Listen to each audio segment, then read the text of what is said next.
The following video is perfect for learning French at an advanced level. First, we'll listen to a short story narrated in French with subtitles. Then we'll listen to the story narrated in French and in English with subtitles. Finally, we will listen to the story one more time narrated in French, but this time with no subtitles, and answer the questions at the end. Let's get started. Murmure dans la neige. Daniel Mercier n'était pas du genre aventureux, mais lorsque l'entreprise lui proposa un poste d'hiver pour gérer un hôtel isolé à la campagne pendant la basse saison, il accepta sans trop réfléchir. Quelques mois tranquilles loin de la ville, seul avec des livres et la neige? Cela semblait paisible, peut-être même réparateur. L'hôtel, autrefois un grand domaine victorien devenu une retraite saisonnière, se trouvait au bord d'un lac gelé, entouré de bois sans feuilles et de collines qui avalaient l'horizon. Le village le plus proche était à plus de 20 kilomètres. Les clients étaient partis. Il ne restait que le silence. Le gardien qui remit les clés à Daniel avait été bref et étrange. Restez à l'intérieur la nuit, dit l'homme, sans vraiment croiser le regard de Daniel. Vous entendrez des choses. Ce n'est rien. Juste le vent. Ou le lac qui bouge. Rien d'autre. Daniel sourit poliment. Il ne croyait pas aux histoires de fantômes. La première semaine se passa tranquillement.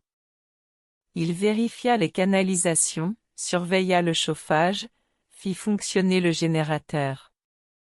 La neige tombait en rideaux réguliers. Le paysage se fondait dans le blanc, et les journées semblaient longues mais supportables. Mais la 8e nuit, Daniel se réveilla en entendant des pas au-dessus de sa chambre. Il se redressa, le cœur battant plus vite. Personne d'autre n'était là. Du moins, il ne devrait y avoir personne. Il monta à l'étage avec une lampe de poche, appelant à voix haute. Chaque porte était verrouillée. Chaque chambre vide. Les pas s'étaient arrêtés. Probablement de vieilles canalisations ou du bois qui travaille, se dit-il. Un endroit aussi ancien avait ses bizarreries. Mais les bruits revinrent la nuit suivante.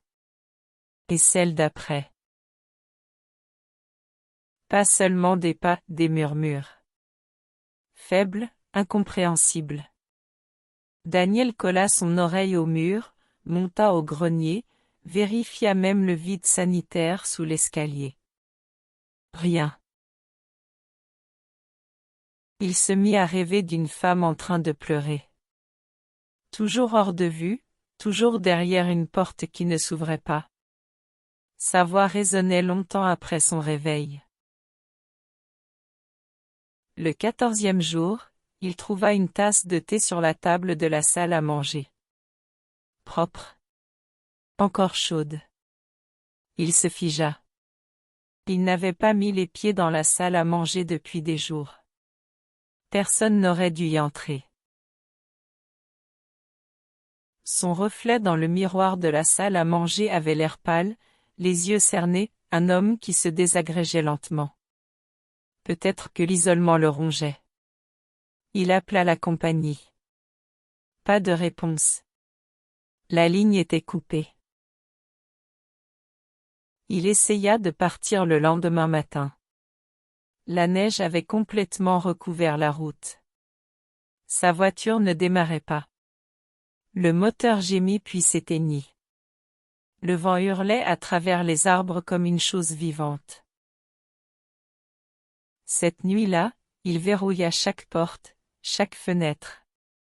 Et pourtant, à minuit, le lustre du hall principal se mit à osciller doucement, bien qu'il n'y eût aucun courant d'air. Et puis, faiblement, il la vit.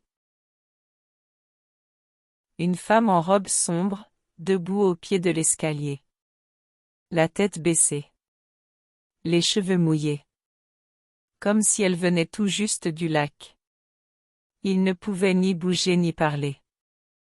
Elle releva la tête, puis disparut. Le lendemain matin, il fit ses bagages. Il laissa un mot pour le prochain gardien, même s'il n'était pas sûr que quelqu'un le lirait ou le croirait. Il n'expliqua pas grand-chose, juste 4 mots griffonnés à la hâte sur la page. Ne jamais ignorer les murmures. À ce moment-là, la neige avait cessé.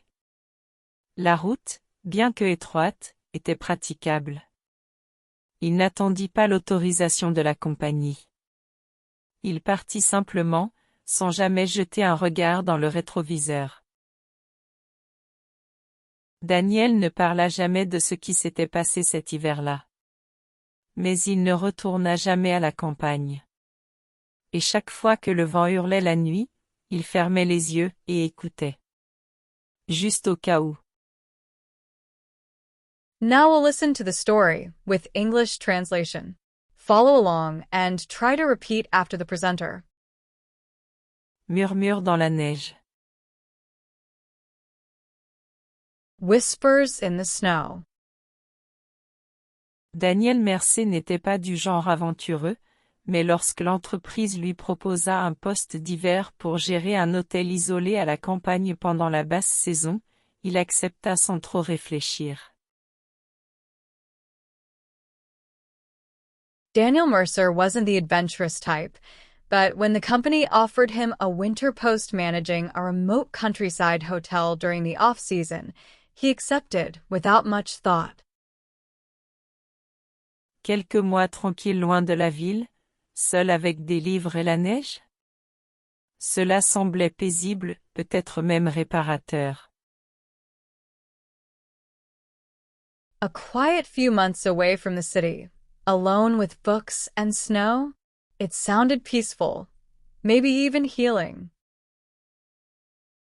L'hôtel, autrefois un grand domaine victorien devenu une retraite saisonnière, se trouvait au bord d'un lac gelé, entouré de bois sans feuilles et de collines qui avalaient l'horizon.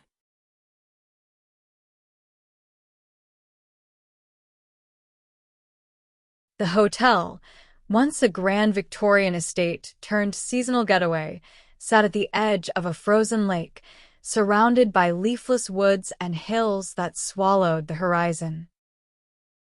Le village le plus proche était à plus de 20 kilomètres.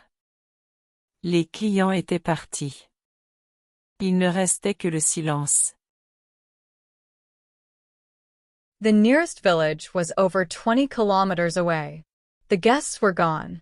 Only silence remained. Le gardien qui remit les clés à Daniel avait été bref et étrange.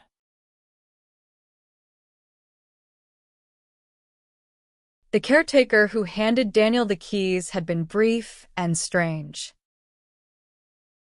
Restez à l'intérieur la nuit, dit l'homme, sans vraiment croiser le regard de Daniel. Vous entendrez des choses. Ce n'est rien. Juste le vent. Ou le lac qui bouge. Rien d'autre. Stay inside at night, the man said, not quite meeting Daniel's eyes. You'll hear things. They're nothing. Just the wind. Or the lake shifting. Nothing else. Daniel sourit poliment. Il ne croyait pas aux histoires de fantômes. Daniel smiled politely. He didn't believe in ghost stories. La première semaine se passa tranquillement. Il vérifia les canalisations, surveilla le chauffage, fit fonctionner le générateur. La neige tombait en rideaux réguliers. Le paysage se fondait dans le blanc, et les journées semblaient longues mais supportables.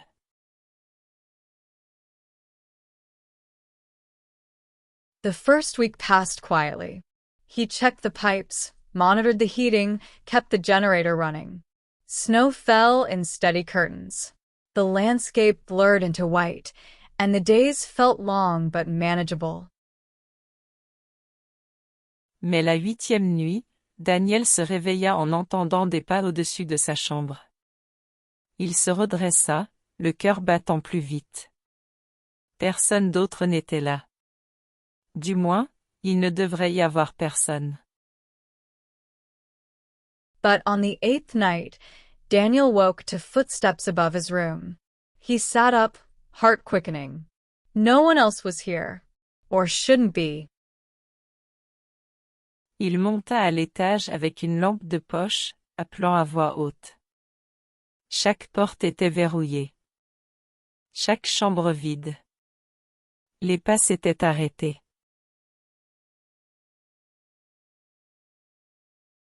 He went upstairs with a flashlight, calling out.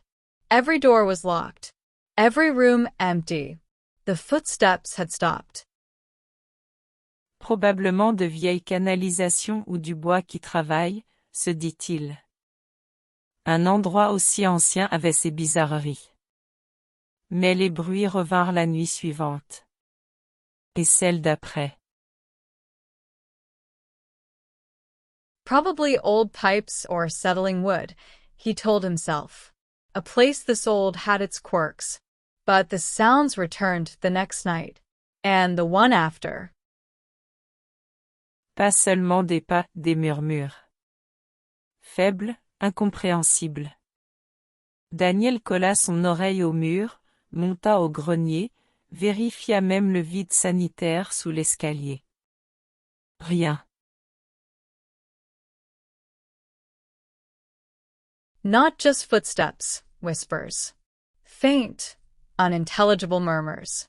Daniel pressed his ear to the walls, climbed into the attic, even checked the crawl space under the stairs. Nothing. Il se mit à rêver d'une femme en train de pleurer.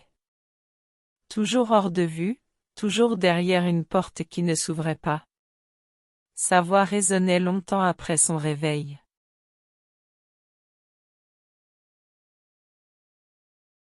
He began to dream of a woman crying, always just out of sight, always behind a door that wouldn't open.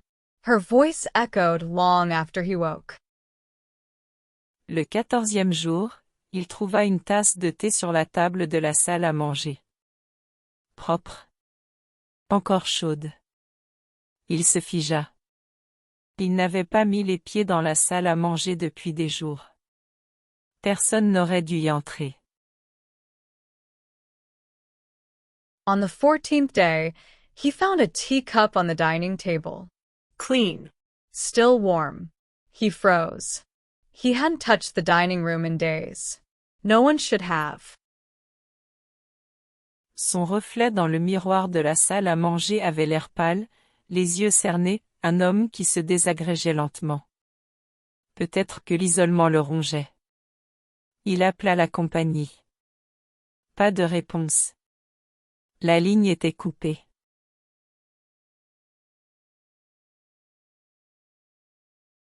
His reflection in the dining room mirror looked pale, hollow-eyed, a man slowly unraveling. Maybe the isolation was getting to him. He called the company. No answer. The line was dead. Il essaya de partir le lendemain matin. La neige avait complètement recouvert la route. Sa voiture ne démarrait pas. Le moteur gémit puis s'éteignit. Le vent hurlait à travers les arbres comme une chose vivante. He tried to leave the next morning. The snow had covered the road completely. His car wouldn't start. The engine groaned and died. The wind howled through the trees like something alive. Cette nuit-là, il verrouilla chaque porte, chaque fenêtre. Et pourtant, à minuit, le lustre du hall principal se mit à osciller doucement, bien qu'il n'y eût aucun courant d'air. Et puis, faiblement, il la vit. That night, he locked every door, every window. And still, at midnight, The chandelier in the main hall began to swing gently, though there was no breeze. And then, faintly, he saw her. Une femme en robe sombre, debout au pied de l'escalier.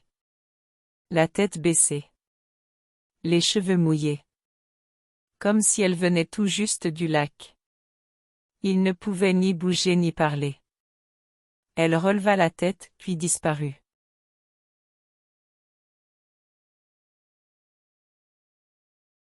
A woman in a dark dress, standing at the foot of the stairs. Head bowed. Hair wet. As if she had just come from the lake. He couldn't move. Couldn't speak. She lifted her head and vanished. Le lendemain matin, il fit ses bagages. Il laissa un mot pour le prochain gardien, même s'il n'était pas sûr que quelqu'un le lirait ou le croirait. The next morning he packed his things. He left a note for the next caretaker, though he wasn't sure who would read it or believe it. Il n'expliqua pas grand-chose, juste 4 mots griffonnés à la hâte sur la page. Ne jamais ignorer les murmures. He didn't explain much, just 4 words hastily scribbled across the page. Never ignore the whispers. À ce moment-là, la neige avait cessé. La route, bien que étroite, était praticable. Il n'attendit pas l'autorisation de la compagnie. Il partit simplement, sans jamais jeter un regard dans le rétroviseur. By then, the snow had stopped. The road, though narrow, was passable. He didn't wait for the company's permission. He simply drove, never once glancing in the rear-view mirror. Daniel ne parla jamais de ce qui s'était passé cet hiver-là. Mais il ne retourna jamais à la campagne. Et chaque fois que le vent hurlait la nuit, il fermait les yeux et écoutait. Juste au cas où.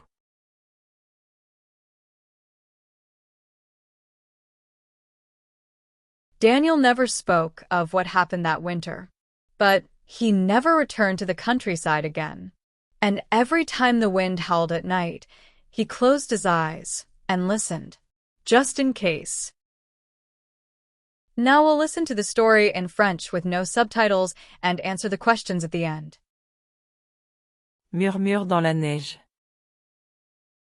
Daniel Mercier n'était pas du genre aventureux, mais lorsque l'entreprise lui proposa un poste d'hiver pour gérer un hôtel isolé à la campagne pendant la basse saison, il accepta sans trop réfléchir. Quelques mois tranquilles loin de la ville, seul avec des livres et la neige? Cela semblait paisible, peut-être même réparateur. L'hôtel, autrefois un grand domaine victorien devenu une retraite saisonnière, se trouvait au bord d'un lac gelé, entouré de bois sans feuilles et de collines qui avalaient l'horizon.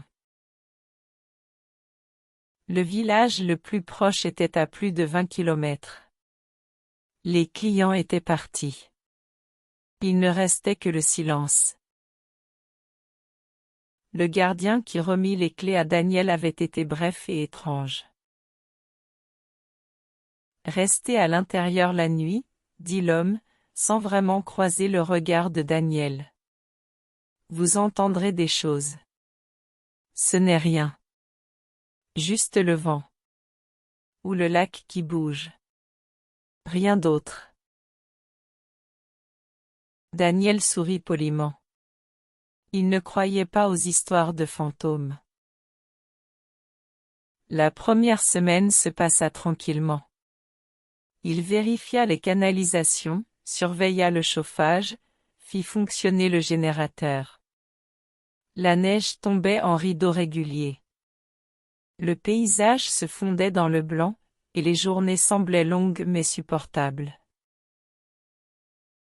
Mais la 8e nuit, Daniel se réveilla en entendant des pas au-dessus de sa chambre.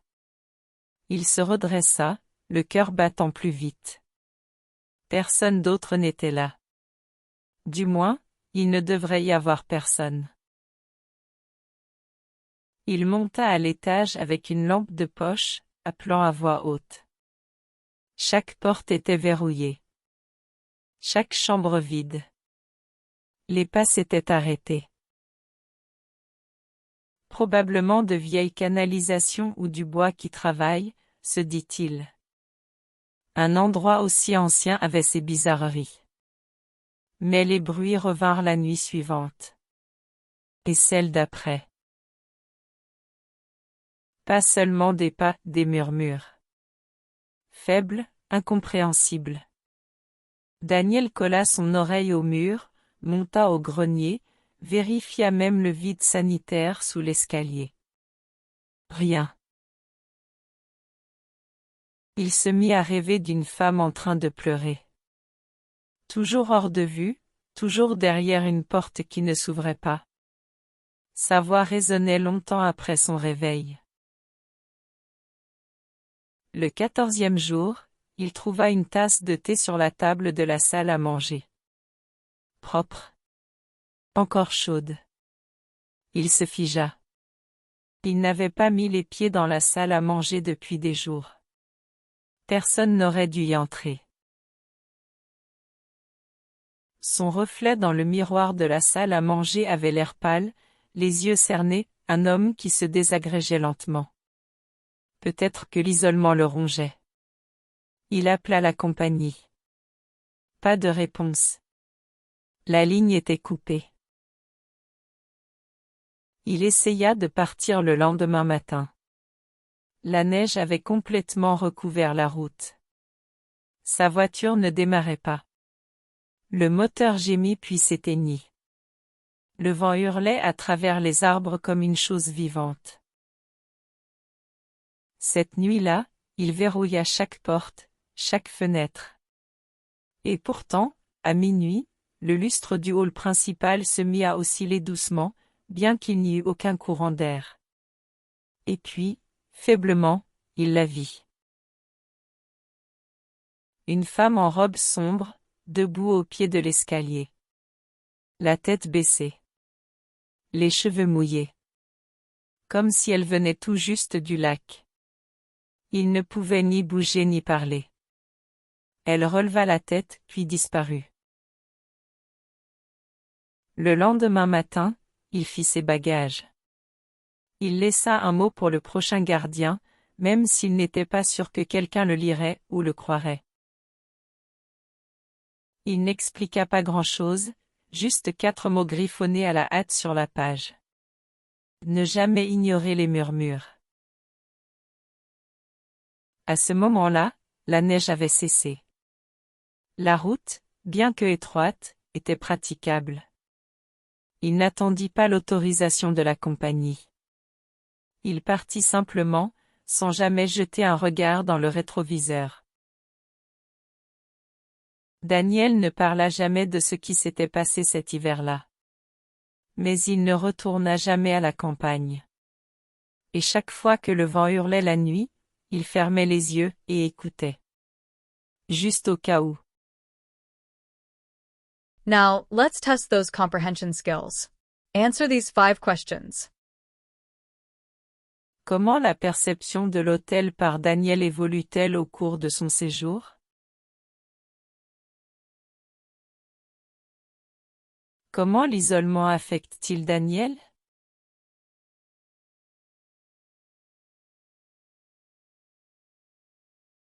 Que pourrait symboliser la femme aux cheveux mouillés?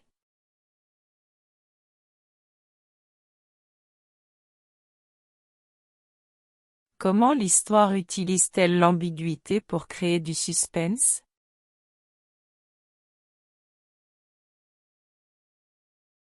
L'expérience de Daniel était-elle surnaturelle ou psychologique?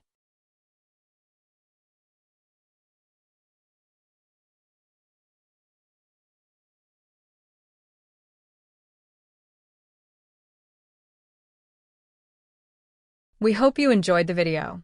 If you'd like to explore more short stories to practice your French, check out our exclusive collection. We've got stories suited for every level, from A1 beginner to C2 proficient, available on Amazon. And if you're eager to start right away, you can also get the ebook versions. Just click the link in the description below. We also offer daily exercise books, phrase books, themed short stories, and even kids' books.